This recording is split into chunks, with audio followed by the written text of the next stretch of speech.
Oxford से आए लेकिन तरक्की नहीं हुई। अब हम भी चाहते हैं कोई मोदी जैसा फिर चाय बेचने वाला ही हो जाए। आप पंजाब यूनिवर्सिटी के स्पेस साइंस डिपार्टमेंट में चले जाएं, ऐसा लगता है कि आप किसी बहुत पुराने खंडर में आ गए। इतने खौफनाक मनाजिर हैं अब हमारे यहाँ पे स्पेस साइंस डिपार्टमेंट के। कभी ये रॉकेट है, ये हमारे पास ये रॉकेट है, यही दिया है हमने पाकिस्तान को। जहाज पे जाना कोई बड़ी बात नहीं है। वो क्या होगा, ज़्यादा से ज़्यादा टेक्नोलॉजी उनके पास होगी, वो हमसे ज़्यादा तरक्की कर गए, वो हमसे ज़्यादा, उनकी जीडीपी ज़्यादा है हमसे। जो काम हमने किए उन्होंने नहीं किए, लेकिन स्पेस पे जाके तरक्की इंडिया ने की, उसकी मिठाई हम नहीं खाएंगे। ये मुल्क हमने आईटी में कम्पीट किए ना, उनकी जो फार्मास्यूटिकल जो कंपनीज है उनसे कम्पीट किया। दुनिया में जो मकाम आईटी में इंडिया ने हासिल किया है वो हम शायद कभी ना कर सकते। देखिए इंडिया एक बाकी डेमोक्रेटिक हर किसी के हकूक उसके मुताबिक है, किसी के हकूक सलब नहीं होते। अगर मुसलमान दुआ करता है तो हक के लिए करता है। चंद्रयान 3 के लैंडिंग होने के बाद पाकिस्तान के लोग अपनी गवर्नमेंट को गालियां देने लगे, अपनी सरकार को गालियां देने लगे, मौलाना को गालियां देने लगे कि तुमने हमारा बेड़ा गर्क कर दिया, इंडिया इतनी ज्यादा तरक्की कर चुका और हमें आज भी यहीं पर आटे दाल के लिए मर रही है। दोस्तों चले देखते हैं पाकिस्तान के लोगों के क्या रिएक्शन है चंद्रयान की सफलता के बाद। ये रॉकेट हमारे उधर ये रॉकेट है, ये हमारे पास ये रॉकेट है, यही दिया है हमने पाकिस्तान को। कैसे पड़े हो अफसोस के साथ वो वही का वही खड़ा है। जंगें भी सर जी क्या लड़ी हैं, वो कोई आप सारी हिस्ट्री बताएं ना, वो हमको जंगें कैसे लड़ी हैं हमने, कैसे लड़ी वो हथियार डाल के लड़ी हैं कतर में। वो तो हमें फेक ही पढ़ाया गया सारा। हाँ जी, मैंने जो अब तक पढ़ा और सुना वो यही है कि रशिया ने लास्ट टाइम जो अपना भेजा था वो भी नाकाम हो गया था, वहाँ नहीं पहुँच सका था, और इससे पहले भी आज तक कोई वहाँ पर नहीं पहुँच सका है। तो यकीनी ये इंडिया की बहुत बड़ी घंटे अभी कुछ टाइम मिनट ही बाकी है। इंडिया की बहुत, यही तो बात है सर। मुआहदा हमारी किताबों में ही नहीं है। हाँ बिल्कुल, ये बताना भी नहीं है उन्होंने, क्योंकि बेइज्जती होती है ना। कतर में 63 हमारे 93,000 सोल्जर्स ने हथियार डाल दी। बिल्कुल कहना चाहेंगे अच्छी बात है जी, ये हमारा हमसाया मुल्क है, वो अगर स्पेस के अंदर अपनी स्पेस बना रहा है तो हम लोग होना तो यही रकम हो जाएगी। हमें तो ये आज तक बताया गया था कि हम जो मिसाइल टेक्नोलॉजी है उसके अंदर दुनिया ने एक नया कौमी तराना बनाया है तो मैं ये खाता, एक नया मिलित नगमा बनाया है मैं ये खाता, लेकिन ये इंडिया गया तो मैं कैसे खा सकता हूँ, आप मुझे खुद बताएं। जहाज़ पे जाना कोई बड़ी बात नहीं है।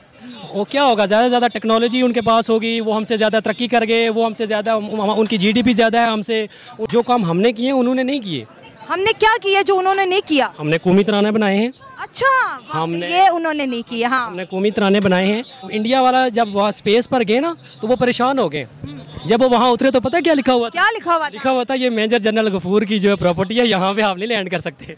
दुश्मन ने अगर आंख उठाकर देखा तो उसको जो है वो चीर के रख देंगे, और वहाँ दुश्मन जो है वो हमारी कश्मीर की बच्चियों और माओं को चीर रहा है। तो इसलिए हम तो, हमारे दिल तो आपको पता है, जो दर्द हम दिल में रखते हैं वो और कोई नहीं रखता। रोड पे हिचकोले खाते हुए आते हैं और आके कहते हैं आपने हमें मौका दिया तो हम तकदीर बदल देंगे। पहले रोड तो बदलो भाई, उसके बाद तकदीर बाद में बदल लेना। तो ये हाल है, रोड मिली नगमे हमने बनाए, उसकी मिठाई हम खाएंगे, लेकिन स्पेस पे जाके तरक्की इंडिया ने की, उसकी मिठाई हम नहीं खाएंगे। ये मुल्क जिनका है ये उनका ही रहेगा, और हम फिर यही कहते रहेंगे कि ये वतन हमारा है, हमें खामखा इसमें, बस यही कहते रहेंगे। क्या लग रहा है कि इंडिया इतना डिजिटलाइज हुआ? हाँ जी बिल्कुल। अच्छा, आपको कैसे पता? हम देखते रहते हैं ना, हमारे पास रिपोर्ट आती रहती सारी सोशल मीडिया पे। सर ये यूपीआई है, इंडिया के गवर्नमेंट ने मुतारिफ करवाई थी कुछ साल पहले, और अभी वो पूरे इंप्लीमेंट कर रहे हैं। छाबे वाले के पास भी क्यूआर स्कैनर है, हम किधर जी रहे हैं वो किधर चलेंगे? जी जी सर, हम जी कहाँ रहे हैं, इसको आप जीना कहते हैं, मैं तो इसको लाइफ नहीं मानता। तो जी तो रहे हैं सर, ये इंसानों की तो ज़िंदगी ऐसे नहीं ना होती, तो जानवरों वाली ज़िंदगी है। आप इंडिया से कमो बेश भी मेरा 100-200 साल ही पीछे हैं। इंडिया 100-200 साल इंडिया से पीछे हैं। जब 200 साल तक अगर हम पहुंचेंगे तो वो कहाँ जाएंगे? हाँ जी बिल्कुल बिल्कुल। आप देखें ना कि ये आप कह रहे हैं क्यूआर स्कैनर के थ्रू ले रहे हैं वो, और यहाँ पर आप देख लें हम कहाँ पे हैं, अब यहीं से अंदाज़ा लगा लें। चांद का पता चला? बिल्कुल बिल्कुल, वो भी उन्होंने अपना भेजा चांद के ऊपर सियारा।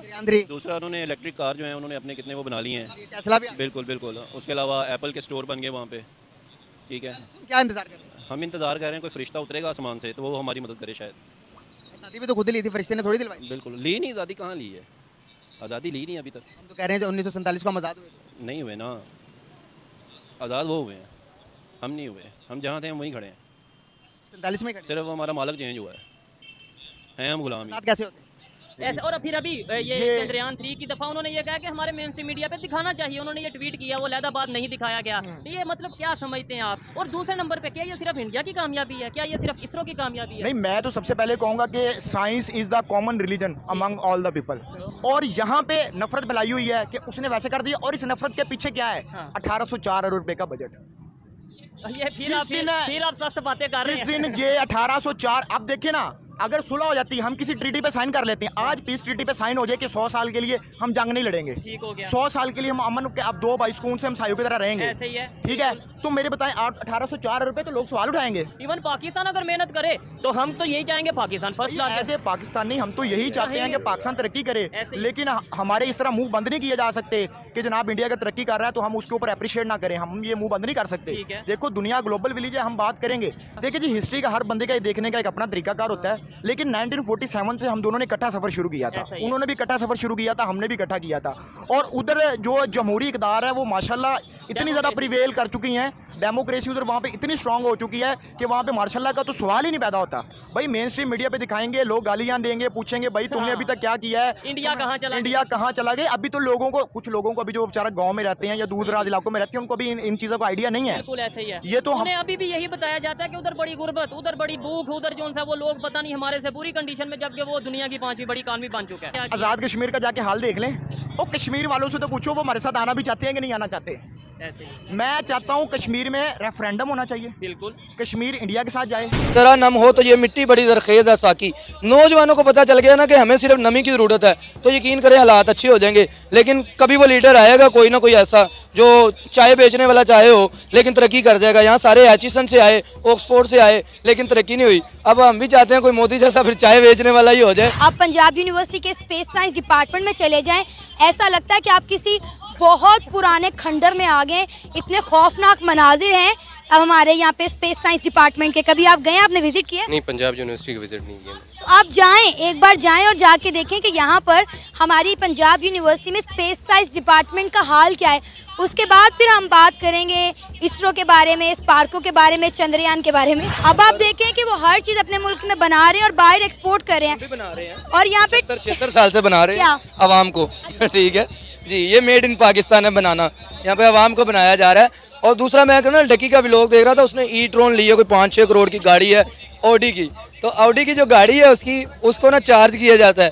तो इंडिया में 1100 पॉइंट्स हैं चार्जिंग के और लाहौर में सिर्फ एक ही है DHA के अंदर। अगर कंपैरिजन करना है, उनसे कॉम्पीट करना है, हमने उनसे जब भी कॉम्पीट किए एज ए डेटरेंस, हमने डेटरेंस के तौर पे कि इंडिया जो भी आम रेस है हमने उसमें कॉम्पीट किए। ना हमने IT में कॉम्पीट किए, ना उनकी जो फार्मास्यूटिकल जो कंपनीज़ है उनसे कॉम्पीट किया। दुनिया में जो मकाम IT में इंडिया ने हासिल किया है वो हम शायद कभी ना कर सकें। देखते बाहर हैं, मौत हम चाहते हैं मदीने में आए, लेकिन हम जो है मोहल्ले की मस्जिद में नहीं जाते 6-6 दिन।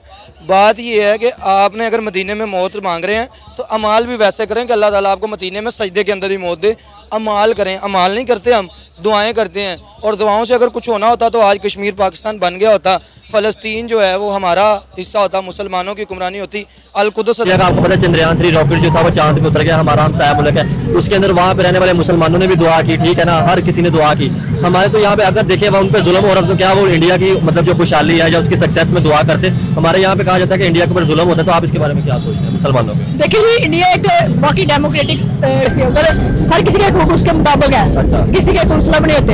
अगर मुसलमान दुआ करता है तो हक के लिए करता है, क्योंकि मुल्क है वो, उसका खुशहाल है, वो उधर का बासी है। फिर क्या किया वो वहाँ पे मतलब वहाँ पे लोगों को फैसिलिटीज अगर कश्मीर में दे रहा है तो लोगों के लिए दे रहा है, तो हिंदुओं को दे रहा है, वहाँ मुसलमान भी रह रहे हैं। चाचू ऐसे नहीं है। जो जम्मू और कश्मीर का मुसलमान है जी, उसमें से अब 50% ये ऐसे हो चुका है कि वो आज़ादी नहीं मांग रहे। वजह क्या है उसकी? उनको हर चीज़ मिल रही है, उनको फैसिलिटीज मिल रही है। इंडिया वो दे रहा है जो हम नहीं दे सकते। ये नहीं तरक्की करेगा, जो नहीं कर मैं बोलता गलत बात नहीं करें टीवी पे। मैं बस उसने कहा मुझे वज़ीर आज़म बनाओ, मुझे एक तार मैं जीत गया हूँ, उसको दिया नहीं गया। लेकिन उसका राइट था ना, किसी ने दिया, हमने नहीं। वो एस्टैब्लिशमेंट ने दिया, एस्टैब्लिशमेंट का साथ नहीं, हमारे सियासतदानों का कसूर है। सियासतदान का अगर भुट्टो मान जाता कि मुझे जीत गया, तार पकड़ो मैं आपस में बैठता हूँ। उसके पीछे उसको बैकअप किसका था? इसका भुट्टो को किसका बैकअप था? आवाम का बैकअप था। जीता इलेक्शन नहीं जीता, किसने लाया? नहीं जीता था। कौन आया? वो नहीं कौन लाया पूरे मुल्क में? तो कौन लेके आया? यही सवाल है। वो सिर्फ 2 सूबे में जीता था। समझ गए? कौन लेके आया? किसको? भुट्टो को। अगर वो जीता नहीं था, इस तरह की कश्मीर में अक्सरियत मुसलमानों की थी।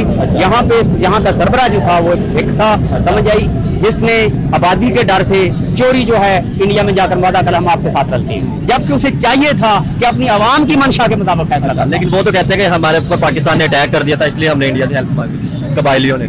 नहीं, बात सुनी। जब जो है आ जाते हैं सवाल पे आ जाते हैं, चले सवाल, मेरी बात सुने, सवाल पे आ जाते हैं कि हम ये कह रहे हैं कि मुसलमानों पे जुल्म हो रहा है, लेकिन यहाँ पे क्या हो रहा है? हम तो ये कहते हैं कि मुसलमानों पे जुल्म हो गया, इंडिया के अंदर मुसलमानों को मारा जा रहा है, उनको मजहबी आजादी नहीं, तो हम यहाँ पे बात करते हैं कि यहाँ पे क्या हो रहा है? बात यह यहाँ पे जो है मुआशी हमें यहाँ पे आजादी है। अदरवाइज ये देखो, हर कोई मस्जिद में जा रहा है, कोई मंदिर में जाए, कोई गिरजे में जाए। ये देखिए, आजादी राय है कि मैं अपना जो मौक़िफ़ हूँ ना उसे पेश कर सकूँ। मैं अपनी आजादी राय, मैं जो ज़ात ख्याल रखता हूँ ना उसे मैं पेश करूँ। ये तो हर पूरी दुनिया में जो मर्जी करे, नमाज पढ़े, चर्च जाए, मंदिर जाए, कोई इशू नहीं है इसमें। अगर आजादी राय होती तो हम एक का दुका जो शर्पसंद लोग हैं, जिनका पाकिस्तान से तल हो सकता है, वो गैर मुल्की शहरी हूँ। अच्छा, तो भाई देखा आपने, ये थे पाकिस्तान के वे जाहिल लोग भाई, जो चंद्रयान की सक्सेस होने के बाद अब पाकिस्तान की गवर्नमेंट को, पाकिस्तान के मंत्रियों को, अपने मौलाना को, इस्लाम के ठेकेदारों को गालियां दे रहे हैं, उनके ऊपर ताने कस रहे हैं कि भाई तुम्हारी वजह से हमारी आज ये हालत है, तुमने हमें इंडिया के चक्कर में उलझा के रखा और इंडिया कितनी ऊपर तरक्की कर गया और आज हम यहाँ पर ऐसे ही पड़े हुए हैं। कोई फायदा नहीं हुआ हमारा इंडिया की बुराई करने का, इंडिया के बारे में गालियां देने का। ये थे भाई पाकिस्तान के लोगों की हकीकत। भाई कैसा लगा भाई पाकिस्तान के लोगों की ये कंडीशन देखकर चंद्रयान के लॉन्च लैंडिंग होने के बाद? दोस्तों उम्मीद करता हूँ बड़ा अच्छा लग रहा होगा भाई, एज ए भारतीय, एज ए इंडिया आपको बहुत प्राउड फील हो रहा होगा भाई, मुझे भी हो रहा है और उम्मीद करता हूँ आपको भी हो रहा होगा। अगर आपको भी प्राउड हो रहा है पाकिस्तानी उतरे अपने आप पर, तुम्हें शर्मिंदगी नहीं हो रही तो भाई कमेंट में आज जय हिंद जरूर लिख देना, और जय हिंद के साथ भाई तिरंगे का जो एक इमोजी होता है वो इमोजी तिरंगे वाली जरूर देना। देखते हैं भाई हमारे कमेंट बॉक्स में कितने तिरंगे हमें देखने को मिलते हैं। मिलता हूं आपसे कमेंट बॉक्स में, तब तक के लिए बाय बाय, जय हिंद।